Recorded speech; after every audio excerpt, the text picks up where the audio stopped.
السلام علیکم ورحمۃ اللہ وبرکاتہ۔ کیسے ہیں آپ ناظرین حضرات؟ میں قاری فرید الرحمان آپ سبھی حضرات کے لیے دعا گو ہوں کہ اللہ تعالیٰ آپ کو دنیا آخرت میں سرور فرمائے، جہاں بھی رہیں اللہ تعالیٰ چین و سکون کے ساتھ آپ کو زندگی بسر کرائے اور آپ کو دنیا آخرت میں سرور فرمائے۔ جتنی بھی پریشانیاں ہیں اللہ تعالیٰ ان سب پریشانیوں سے نجات عطا فرمائے۔ 7-8 دن سے سانحہ شہادت امام حسین کی کا سلسلہ باقی ہے۔ آج بھی میں اسی سلسلے کو جاری رکھ کر اپنا ان کی شہادت کا ذکر کرنے جا رہا ہوں۔ حضرت امام حسین کی قربانی کسی ایک مذہب کے لیے نہیں بلکہ پوری انسانیت کے لیے تھی۔ آج ہم سبھی ان کی اور ان کے ساتھیوں کی شہادت کو یاد کر رہے ہیں اور کربلا کے پیغام کو عام کیا جا رہا ہے۔ امام حسین کی شہادت حق کے اصول اور انصاف کو قائم کرنے کے لیے تھی۔ آج امت مسلمہ انتشار پسماندگی کا شکار ہے۔ اس کی وجہ یہی ہے اس کے اندر حضرت امام حسین کا اخلاص باقی نہیں رہا۔ نواز رسول کی ساری زندگی پوری دنیا کے لیے مشعل راہ ہے۔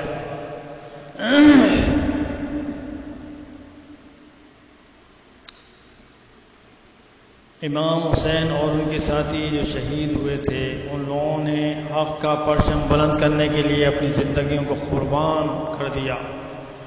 ہمیں چاہیے کہ حق کے لیے متحد ہو جائیں اور اس کو قائم کرنے کے لیے عملی اقدام کریں۔ انہوں نے کہا کربلا اسلام، انسانیت، اخلاق، محبت کی روح ہے۔ کربلا ضمیر کو زندہ رکھنے کا عنصر ہے۔ یہاں سے سبق حاصل ہوتا ہے کہ کربلا ہونٹوں پر تبسم کے ساتھ شہید ہونے کی مثال ہے۔ کربلا حیات علم حاصل کرنے کا مقصد ہے۔ یہ آئینی عزم پیدا کرتا ہے۔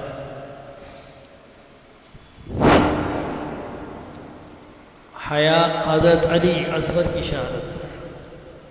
حضرت امام حسین رضی اللہ تعالیٰ عنہ حضرت علی اکبر کی شہادت کے بعد خیمے سے باہر تشریف لائے تو خیمے سے رونے کی آواز آئی۔ آپ پھر خیمے میں آئے اور فرمایا آل رسول کیا کوئی اور صدمہ پہنچا؟ کہا گیا علی اصغر کا پیاس کی تیزی سے آخری دم ہے۔ آپ نے فرمایا لاؤ میں اس کو لے جا کر شاید بچہ سمجھ کر اس کو ایک گھونٹ پانی دے دیں۔ آپ لے گئے اور ان سے فرمایا یہ بچہ دودھ پیتا ہے، بھوک پیاس کی وجہ سے اس کی ماں کا دودھ سوکھ گیا ہے، اگر اس کو ایک گھونٹ پانی دے دو تو اس کی جان بچ جائے گی۔ اگر میں تمہارا خطاوار ہوں مگر یہ بچہ تو بے خطا ہے، اس پر رحم کرو۔ انہوں نے کہا جب تک یزید کی بیعت نہ کرو گے تم اور تمہارے بچوں کو پانی نہ ملے گا۔ آپ نے فرمایا کہ تم ہی بتلاؤ کہ جو شخص دین کی باتوں کو بدلنا چاہتا ہے میں اس کی بیعت کیسے کروں؟ یہی بات ہو رہی تھی کہ حرملہ ظالم نے تیر مارا اور علی اصغر کے حلق میں گھس گیا اور وہ شہید ہو گئے۔ آپ ان کو خیمے میں لے آئے اور فرمایا کہ لو یہ بیٹا بھی داغ جدائی دے گیا۔ اے حرملہ بتا تو تیرا اس نے کیا کیا؟ اے حرملہ بتا تو تیرا اس نے کیا کیا؟ بچے کو فاطمہ کے نشانہ بنا لیا، بچے کو فاطمہ کے نشانہ بنا لیا۔ دوزخ تجھے نصیب ہو اے سنگ دل پلید، دوزخ میں تو نے اپنا تو بستر بنا لیا۔ پوچھیں گے روز محشر جب حضرت رسول، ان کا بھی کچھ جواب ہے تو نے بنا لیا، ان کا بھی کچھ جواب ہے تو نے بنا لیا۔ حضرت امام حسین رضی اللہ تعالیٰ عنہ کی وصیت ہے۔ لکھا ہے کہ حضرت امام حسین کے صاحبزادے حضرت عابد بیمار کے سوا جن کی عمر 18 برس کی تھی اور کوئی مرد باقی نہ رہا، آپ اس وقت شہزادیوں کی طرف سے بہت بے چین ہوئے کہ افسوس دنیا میں کوئی آدمی اس وقت ان کے سر پر نہ رہا، اور شہزادیوں کی یہ حالت کہ آنکھوں سے آنسوؤں کا تار برابر جاری تھا، کسی کے دم میں دم نہیں تھا، لیکن ایسی آفت کے وقت صبر کرنا، خدا کے حکم میں راضی رہنا انہی مقبولان الہی کا کام تھا۔ حضرت عابد بیمار نیزہ ہاتھ میں لے کر کانپتے کانپتے لڑائی کے میدان پہنچ گئے۔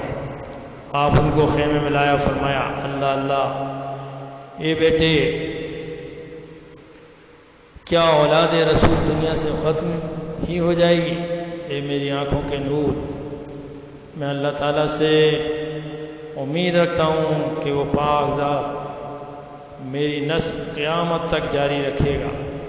اے بیٹے صبر اختیار کرو، ابھی تمہیں بڑے بڑے حالات دیکھنے، ہمت نہ ہارنا، شریعت محمدی پر مضبوطی سے چلنا، اور بتا کر محلے کے لوگوں کا نام کہا، ان کو کہیو تو میرا سلام، مدینہ کو جائے تو جو چھوٹ کر تو نانا کے روزے پہ جانا پسر، یہ کہنا کہ امت نے جو کچھ کیا تمہیں خوب معلوم ہے مصطفیٰ۔ حسین اپنے قولوں پہ ثابت رہا، جو اقرار تھا اس نے پورا کیا۔ ستایا ہے امت نے ایسا اسے، نہیں وہ چھپا دوست و دشمن پہ ہے، نہیں وہ چھپا دوست و دشمن پہ ہے۔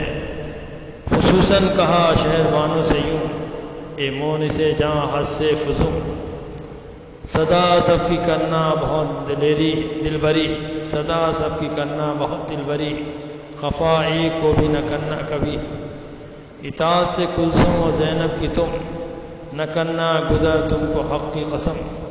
کہا پھر کلثوم و زینب سے یوں کہ بہنوں یہی بات تم سے کہوں، نصیحت میری یاد رکھنا بہن، یہ دل تم سے بدل تم سے کرتا ہوں میں ایک سخن، بہت شہر بانوں کو غم کھائیو، نہ کچھ اس کے کہنے پر تم جائیو، محبت سے سب ساتھ کرنا کلام، نہ کرنا کسی کے ساتھ رنج و علام۔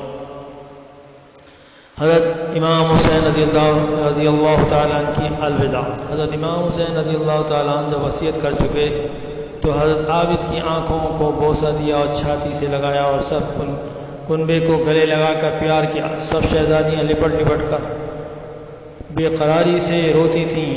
آپ نے حضرت زینب سے فرمایا پیاری بہن میرے ہتھیار لاؤ کہ اب تو نوبت آئی مجھ پر الوداع، الوداع اولاد مستر، الوداع الوداع اہل بیت مصطفیٰ، الوداع علی پیغمبر، الوداع الوداع اے میری بہنوں بے کسو، الوداع جان حیدر، الوداع۔ گلے لپٹا کے عابد سے کہا اے میرے بیمار و دلبر، الوداع۔ میرے گلے لگ کر سکینہ سے کہا اے میری مظلوم دختر، الوداع۔ شہر بانوں سے فرماتے تھے شاہ اے میری غمخوار و مستر، الوداع۔ اے خدا حافظ تمہارا بے کسو، پھر چلے خیمے سے کہہ کر الوداع۔ دیکھ کر لاشیں یہ حضرت نے کہا اے میرے عباس و اکبر، الوداع۔ سب شہیدوں سے جو رخصت ہو چکے پھر کہا قاسم و اصغر، الوداع۔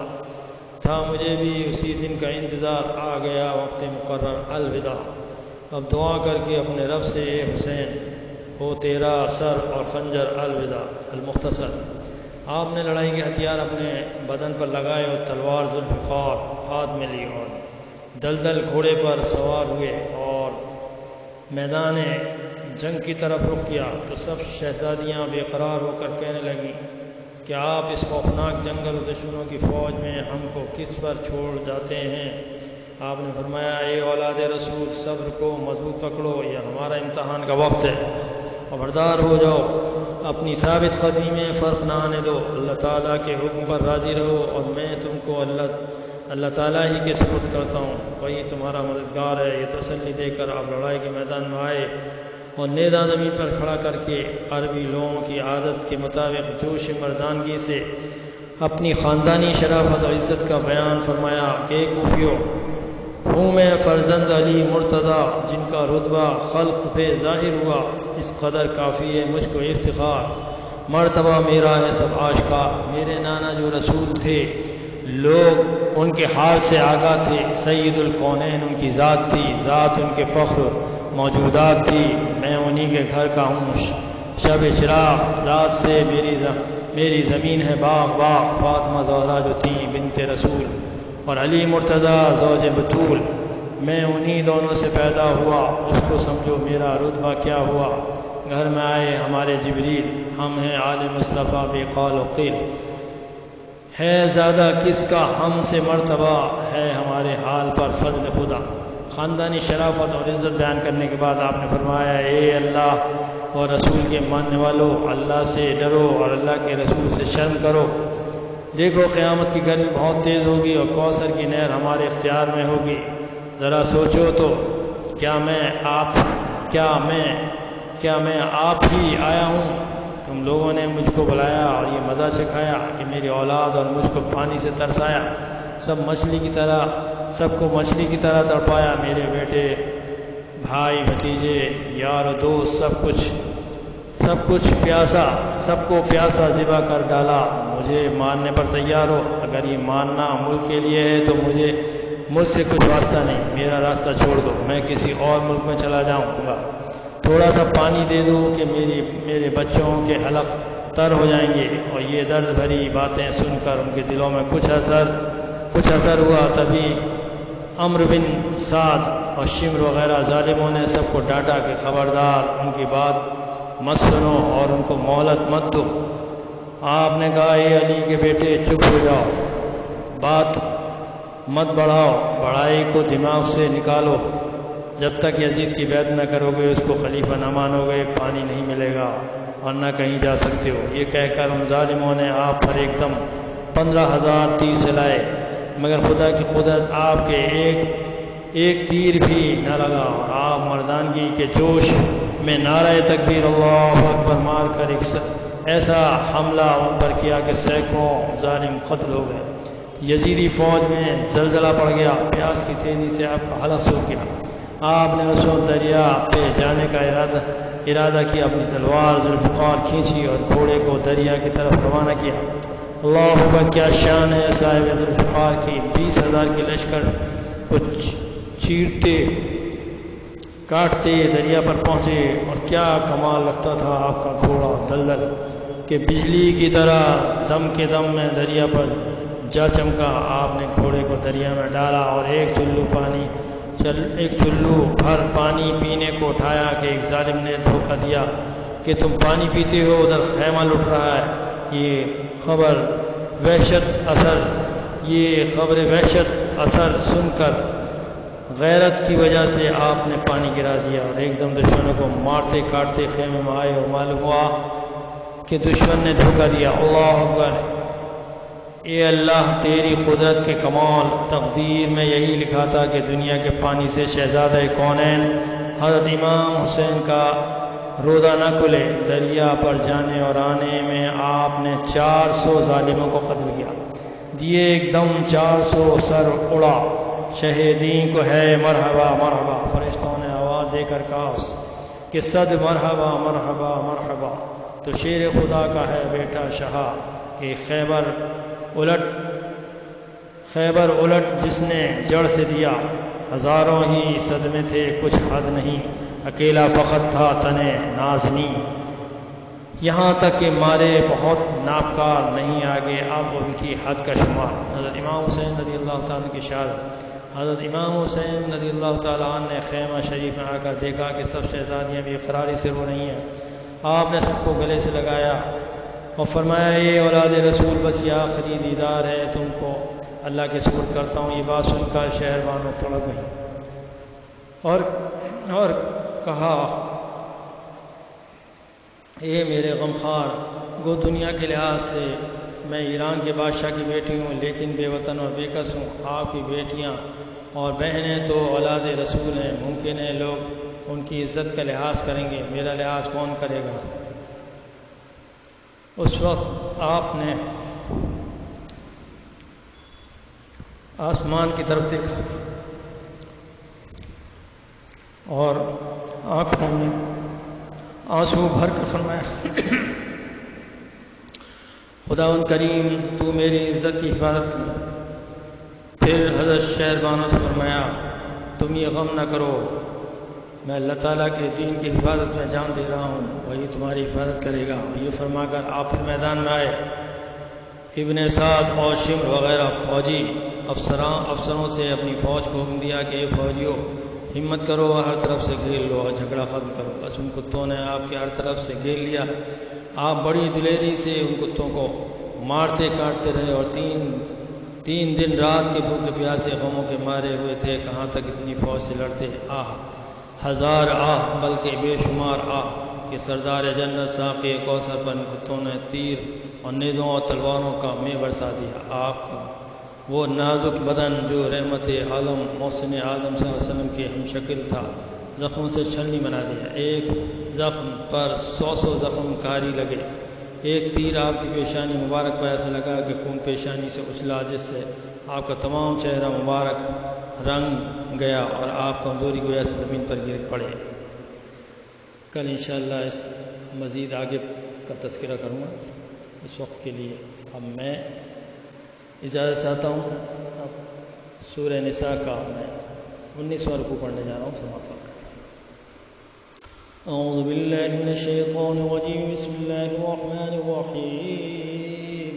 وَيَسْتَفْتُونَكَ فِي النِّسَاءِ قُلِ اللَّهُ يُفْتِيكُمْ فِيهِنَّ وَمَا يُتْلَىٰ عَلَيْكُمْ فِي الْكِتَابِ فِي يَتَامَى النِّسَاءِ اللَّاتِي لَا تُؤْتُونَهُنَّ مَا كُتِبَ لَهُنَّ وَتَرْغَبُونَ أَن تَنكِحُوهُنَّ وَالْمُسْتَضْعَفِينَ مِنَ الْوِلْدَانِ وَأَن تَقُومُوا لِلْيَتَامَى بِالْقِسْطِ وَمَا تَفْعَلُوا مِنْ خَيْرٍ فَإِنَّ اللَّهَ كَانَ بِهِ عَلِيمًا فَإِنِ امْرَأَةٌ خَافَتْ مِن بَعْلِهَا نُشُوزًا أَوْ إِعْرَاضًا فَلَا جُنَاحَ عَلَيْهِمَا أَن يُصْلِحَا بَيْنَهُمَا صُلْحًا وَالصُّلْحُ خَيْرٌ وَأُحْضِرَتِ الْأَنفُسُ الشُّحَّ وَإِن تُحْسِنُوا وَتَتَّقُوا فَإِنَّ اللَّهَ كَانَ بِمَا تَعْمَلُونَ خَبِيرًا وَلَن تَسْتَطِيعُوا أَن تَعْدِلُوا بَيْنَ النِّسَاءِ وَلَوْ حَرَصْتُمْ فَلَا تَمِيلُوا كُلَّ الْمَيْلِ فَتَذَرُوهَا كَالْمُعَلَّقَةِ وَإِن تُصْلِحُوا وَتَتَّقُوا فَإِنَّ اللَّهَ كَانَ غَفُورًا رَّحِيمًا وَإِن يَتَفَرَّقَا يُغْنِ اللَّهُ كُلًّا مِّن سَعَتِهِ وَكَانَ اللَّهُ وَاسِعًا حَكِيمًا صدق اللہ العظیم۔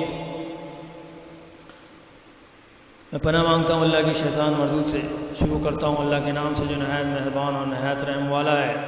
اے پیغمبر، لوگ تم سے یتیم عورتوں کے بارے میں فتویٰ طلب کرتے ہیں، کہہ دو خدا تم کو ان کے ساتھ نکاح کرنے کے معاملے میں اجازت دیتا ہے، اور جو حکم اس کتاب میں پہلے دیا گیا ہے وہ ان یتیم عورتوں کے بارے میں ہے جن کو تم ان کا حق تو دیتے نہیں پر خواہش رکھتے ہو کہ ان کے ساتھ نکاح کرو، اور نیز بیچارے بے کس بچوں کے بارے میں، اور یہ بھی حکم دیتا ہے کہ یتیموں کے بارے میں انصاف پر قائم رہو، اور جو بھلائی تم کرو گے خدا اس کو جانتا ہے۔ اور اگر کسی عورت کو اپنے خاوند کی طرف سے زیادتی بے رغبتی کا اندیشہ ہو تو میاں بیوی پر کچھ گناہ نہیں کہ آپس میں کسی قرار داد پر صلح کر لیں، اور صلح خوب چیز ہے، اور طبیعتیں تو بخل کی طرف مائل ہوتی ہیں، اور اگر تم نیکوکاری اور پرہیزگاری کرو گے تو خدا تمہارے سب کاموں سے واقف ہے، اور تم خواہ کتنا ہی چاہو عورتوں میں ہرگز برابری نہیں کر سکو گے۔ تو ایسا بھی نہ کرنا کہ ایک ہی کی طرف ڈھل جاؤ اور دوسری کو ایک حالت میں چھوڑ دو، گویا ادھر میں لٹک رہی ہو، اور اگر آپس میں موافقت کر لو اور پرہیزگاری کرو تو خدا بخشنے والا مہربان ہے۔ وآخر دعوانا الحمدللہ رب العالمین۔